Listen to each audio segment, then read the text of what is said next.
A common issue that I have been currently working with my middle school choir is vowel pronunciation, particularly when it comes to the end of a word that ends with a vowel rather than ending with a consonant sound. For example, we had a word at the end of a phrase that was glory, the word glory. And my kids, it just ended up sounding like glory, really wide, very cheesy sound. And that is not something that you want to hear.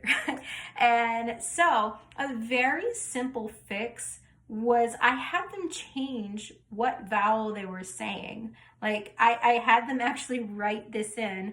I told them instead of saying glory with the Y, I did glor-it with like a little squatty I, the short I sound.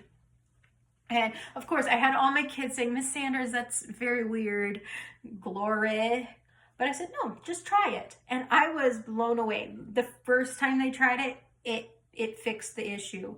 It was just enough to balance out their wideness for the glory, to shorten it to the glory, glory.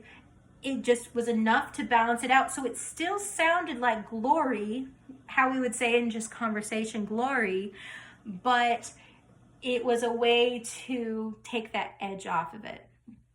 And so that is a common issue that you hear, especially with other vowels. Say something like the word obey, the A sound, that long A sound. A lot of times people tend to go to the second half of the diphthong, obey, obey. And of course that doesn't sound correct when you're singing. So a lot of the times when it comes to these type of vowels, I choose either, like in this instance, I chose the first part of the diphthong for obey.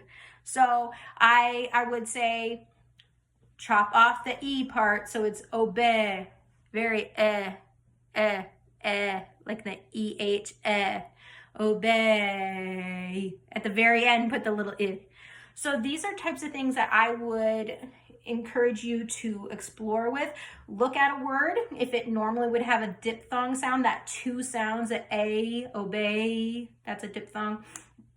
I would say look at it. Typically, in this case, it is the first sound of it. Actually, the majority of the times, obey. You want to hold on to that first sound of it, and at the very end, clip to the second part of it.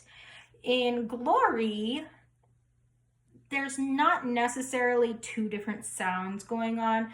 However, with that R and American R's, we tend to really dig into it. Glory, re.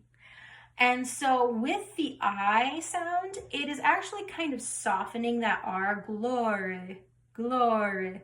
It just takes away the edge of our American tendency to really dig into it. Glory, glory.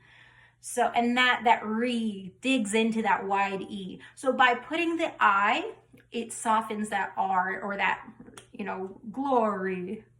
So that is just something very simple, but I would explore those types of things. If you hear your kids being really wide, chop off the latter half of it.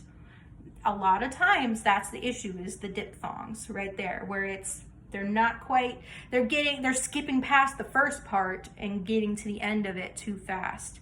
So that is something that I would encourage you to look at.